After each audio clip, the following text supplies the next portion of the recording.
Good evening. I'm Representative Conor Lamb. Thank you for inviting me to join you tonight. I'm speaking to you from the Congress of the United States in Washington, D.C. I represent an area outside of Pittsburgh, Pennsylvania, where my family has been ever since they came over from Galway and Mayo between 100 or a little more than 100 years ago.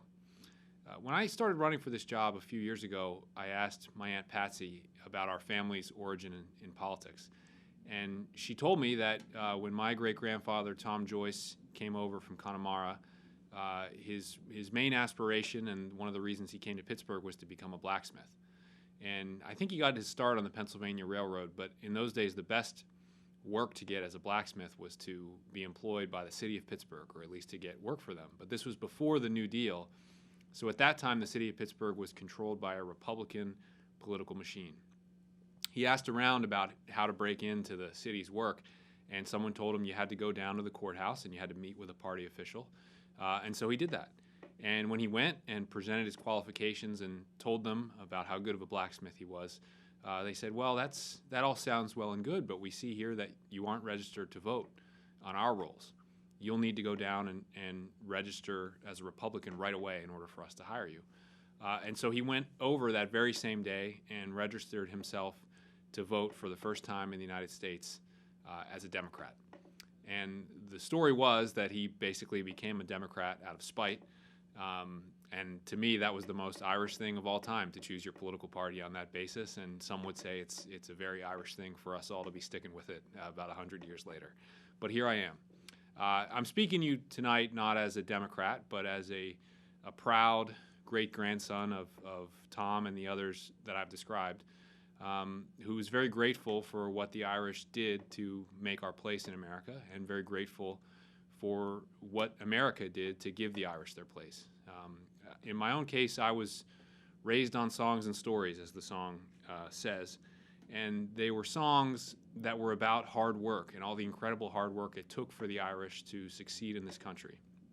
And then the efforts that the Irish made to take care of other people, make them feel welcome, give them a chance to work hard and earn a life for themselves in America. And I was taught a lot when I was young about the role that the Irish played in organized labor and in serving in our military and in law enforcement and even in serving in politics and all the things that our community did to try to make life better, not only for themselves, but for others.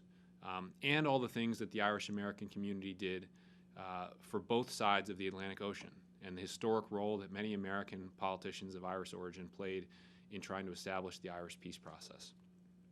We're at a time now in the United States where it seems like a lot of the achievements of the last century, whether the Irish peace process or things we accomplished here in our own country, are now at risk. There's no secret that there is historic levels of political division and even hatred among people in politics or among people of different parties or from different parts of the country. And I think the question that a lot of people had during the past campaign season was whether what we know to be the United States of America and what we value and we're taught will endure for another generation. I think that if there's one thing that the Irish-American community has to offer the politics of the United States in this day and time is the quality of endurance. Anyone from Pittsburgh who's Irish-American knows about a guy named Billy Cain, who fought Joe Louis for the heavyweight crown in 1941. And this was about 6 months or so before Pearl Harbor.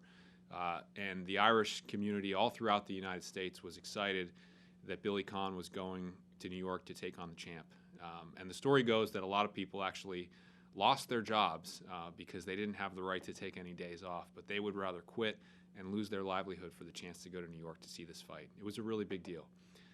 And Billy Cain was an underdog. He was undersized, he was scrappy, he was less well known, but for about 12 rounds, he hung in there with Joe Louis, and the nation waited with bated breath to see if he could take the title.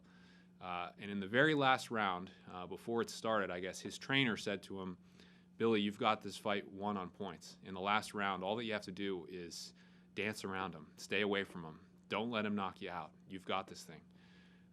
And so what Billy Cain then did was, when the bell rang, charged straight at Joe Louis and tried to knock him out himself, because there was a girl back in Pittsburgh that he was trying to impress, and he thought that she'd be more impressed with a knockout than with a technical win. After a few minutes of this, Joe Louis finally got the shot that he was looking for, and he knocked Billy Conn out in the last round. The next day, one of the newspaper headlines read that this was the first title fight ever decided on the basis of nationality. Billy Conn lost because he had Irish legs following an Irish brain. That being said, he was proud of the effort that he put forth, and he eventually got the girl in the end, too. I think about that story all the time because politics itself and many things in this country right now kind of feel like a 12-round heavyweight fight, and they can be painful, and they can seem like they're never ending, and they can even seem like we're at risk of losing something. But the Irish in this country have always endured, no matter what. They might call us pig-headed or even stubborn, but that's a quality that we have of just simply never giving up, and I think that that's what this time calls for. I want to take a moment to congratulate, in particular, Diane Burns from Pittsburgh, who is being honored tonight for her radio broadcasts and the role that she's played in preserving Irish culture in Pittsburgh for many, many years. You know, when I think of the quality of endurance, I think of the fact that, you know, my own grandfather was born almost 100 years ago here in this country, and I feel that I know everything I know about Irish culture because of people like him, people like Diane, people like so many of those being honored tonight who refuse to forget what it means to be an Irish American and continue teaching it to each generation. I also want to congratulate from my state John Nolan and Sean McMenamin from out on the other end of Pennsylvania in Philadelphia, who've done similarly great work in the arts, preserving the unique contributions that the Irish have made here in this country. We're very grateful for the work that you've done, and as someone who's a new father, I hope that my son will have the advantage of the types of contributions and lessons that you all have taught all of these years to understand where it is that we came from. The last thing I want to say on the topic of Irish arts is that this seems to be the year of Seamus Heaney because President Biden was elected and so eloquently referred to Seamus's work in many of his speeches. There was one poem of Seamus Heaney's that I really love, and the first reason that I came to like it was because there's a line in there where he talks about going somewhere with your two arms the one length. And that was a phrase that my great-grandmother, Julie Henry, used to talk about how you should never go to a party or over to someone's house unless you're carrying something with you to give them. You should never go anywhere with your two arms the one length.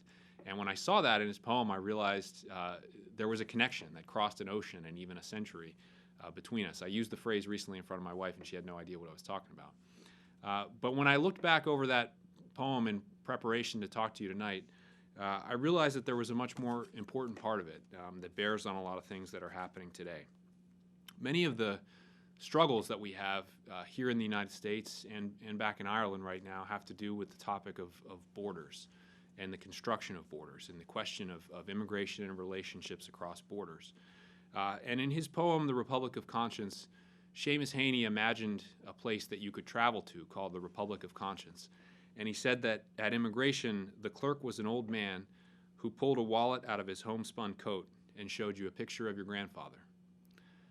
And in that image, I thought to myself, how much good would be done, how much we would solve if policymakers, leaders, prominent people in every country had to look at a picture of their grandfather or their grandmother and think about their own origins and where they came from when they made decisions around the topics of borders and whether to welcome other people and whether to pursue the cause of peace. In my own case, that would mean that we would work to extend the opportunities that were given to my family to everyone in our country and to everyone on both sides of the border in Ireland and Northern Ireland.